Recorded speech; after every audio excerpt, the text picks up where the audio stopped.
If coffee makes you nervous, switch to Postum.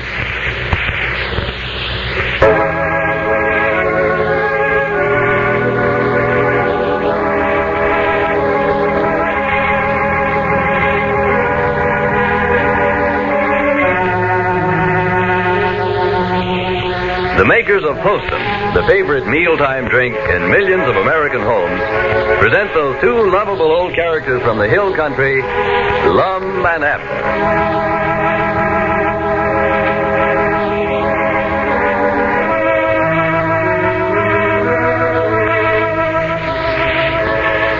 Today I dropped into a restaurant with three people I know, and the meal had hardly begun before one of the fellows lost his temper with a waitress.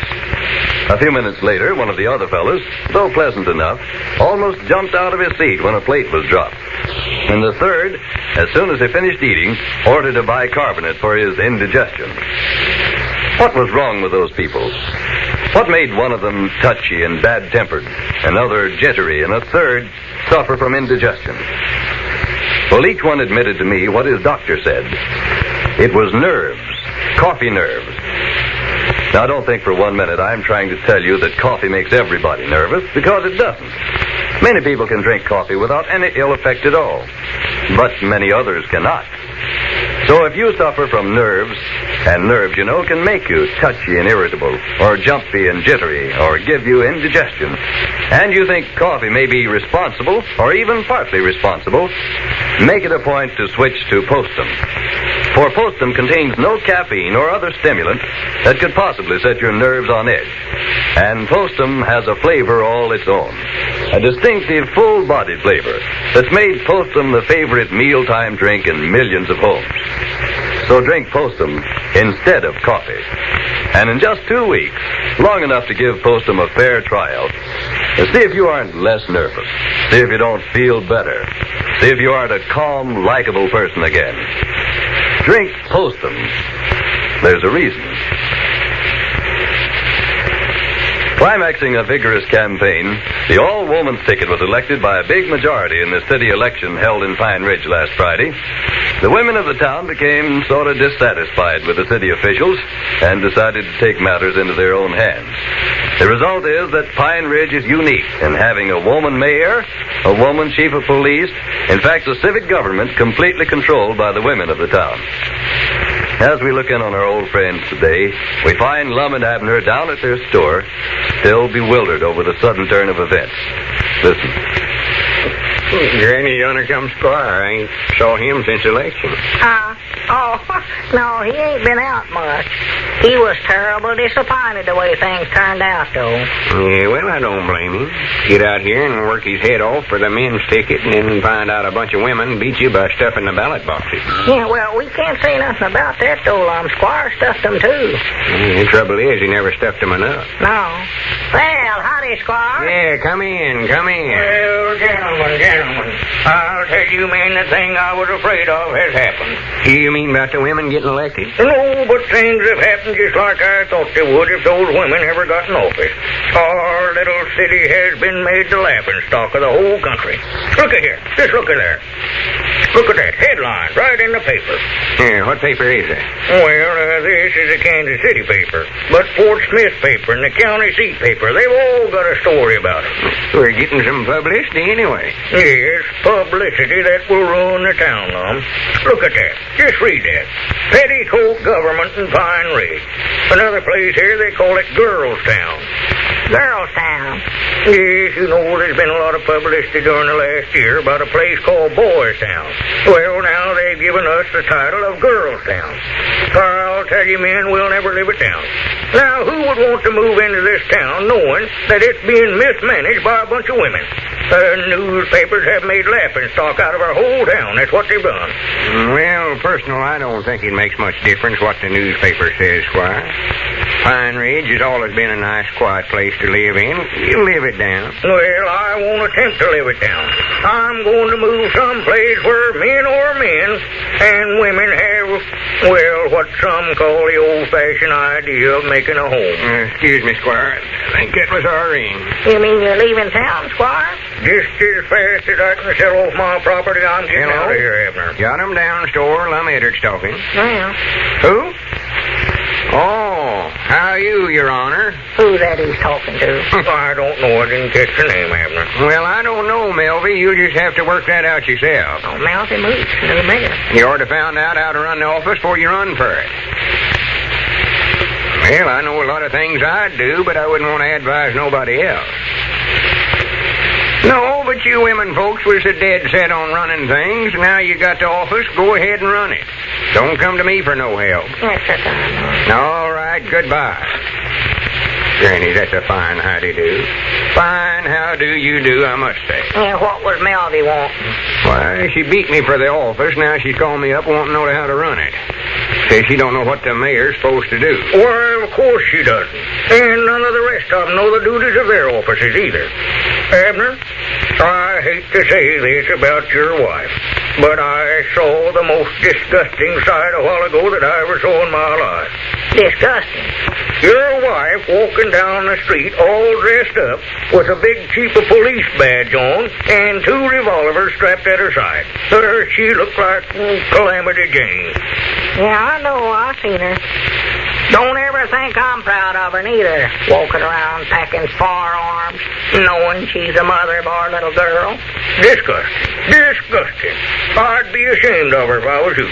I am, and I told her so, too. Varieties.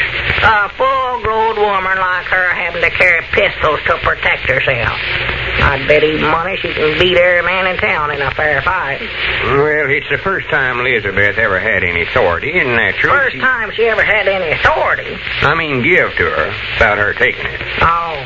Natural, she wants to show off. Yes, well, she's doing it, I'll say that for her. More than likely think that that's all there is to the office. Mark my word, gentlemen. We'll have the worst crime wave sweep Pine Ridge that we've ever known. Who's here to enforce law and order? Who's here to stop it? A woman chief of police. A woman mayor. Woman on the council. Girls town. Bah! Well, there ain't no use in getting yourself all worked up, Squire. Getting so red in the face there, you're liable to have one of your sinking spells. Yes, I think I'll walk on back over to the house. Well, don't rush off, Squire. Well, not that I dislike women, gentlemen. I have the utmost respect for a woman in her place. But when we have a female dictator in the town telling us what to do, and another with revolver strapped to her side to see that we do it, then things have gone too far. Much too far. Well, good day, gentlemen. Yeah, good day, Squire. It's what I want to know, gentlemen. What are we? Mice or men? Girls town. Ma. Good day. So long, Squire. Hey, old Squire sure got himself worked up, ain't he? And he's just about right about it, too, Lum. Doggies, I'd give anything if Elizabeth would give up this idea of being chief of police. Her out here trying to do a man's work. Who does she think's going to look after her work over at the place? Who's going to chop the wood? Who's going to put in the crop this spring? Well, I wouldn't worry about that. She'll give it up for long, Abner. I hope so. She's tickled over it now because it's new. Wait till she has to arrest somebody, then she'll be wanting to resign. And I hope so before somebody gets hurt. Oh, I don't think there's much danger of her getting hurt. No, not her. As long as she's packing them guns, why, somebody's liable to, Lum. You mean she'd shoot somebody? What? Well, no, but she could beat the everlasting daylights out of them with them revolvers, I'll tell you that. When she gets mad, she'll hit you with anything that ain't nailed down. Well, I ain't said much about it, but you know what I expect to see in a few days? No, what? These women will all get tired of their jobs, and they'll be begging the men to take them back. They will, huh? Yeah, they'll see they can't handle it and resign. Mind what I tell you. Well, I doggies, we oughtn't to take them back, Lum. They're so dead anxious to get to run the town. Now, let's just let them run it. Well, no, Cedric. Huh? Cedric coming in there. Oh, yeah. Come in, Cedric. Yeah, howdy, Cedric. What's the matter? Mr. Lum, You appointed me fire chief when you was mayor, didn't you? Yeah, why? Well, they can't take the job away from me, can they? Who, Cedric? Ms. Moles Moose. She come down there to the blacksmith shop this morning and said Luther Phillips' wife was going to be the fire chief from now on. Morty Phillips is going to be the fire chief? This moment, it's just what she said. For the land's sake. Well, I think she's got another guess coming there, Cedric. These fellers here that belongs to the volunteer fire department ain't going to stand to have no woman as their chief. Well, she says there ain't going to be no men firemen from now on, no. Says they're all going to be women. You mean have a all-woman fire department? This moment, it's just what she said. Granny, that would be fine, wouldn't it? Hear the fire whistle down there at the sawmill start to blow and the bell a-ringing, and see a bunch of women grab that hose cart over there and start racing down the street with... Now, Granny, I'm going to take out a bunch more insurance, I'll tell you that right now. Yeah. What would a stranger here in town think? See some building on fire and all the men standing around with their hands in their pocket watching it burn and the women out there fighting the fire. They'd think we're a bunch of cowards. Well, I don't know, but what a stranger will think that anyway, Lum. They find out we got a woman mayor, woman chief of police, woman councils, and, well, a whole town being run by women and us men not doing nothing about it.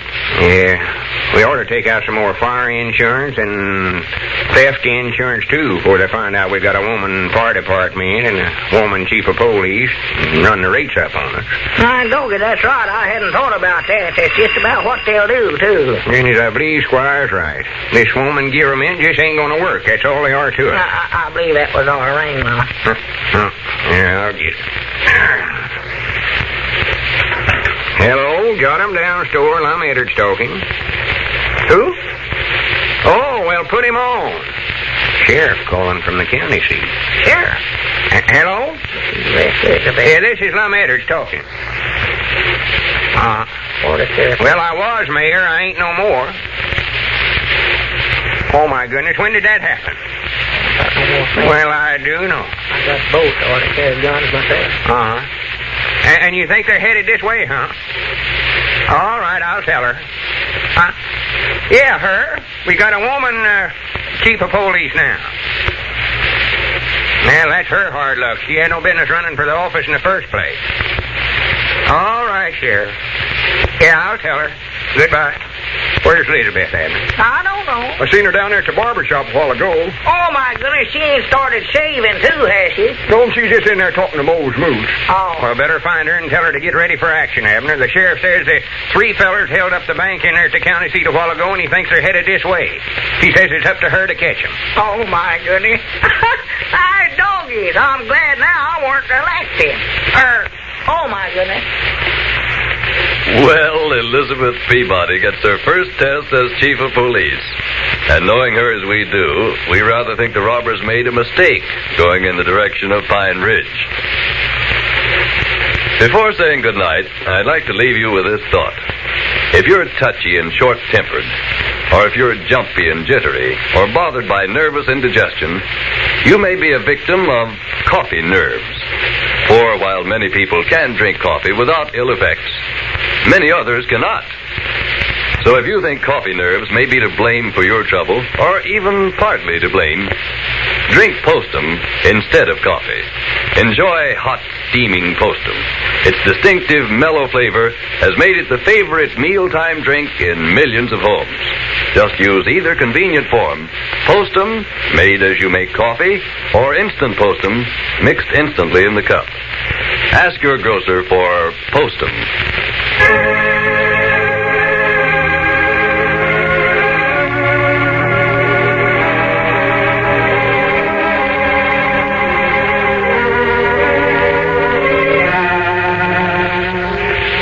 Don't forget, friends, come along with us next Wednesday evening at this same time when we again visit Pine Ridge with Lum and Abner. Del Sharbutt speaking, and remember Postum, your best bet for a good night. This is the Columbia Broadcasting System.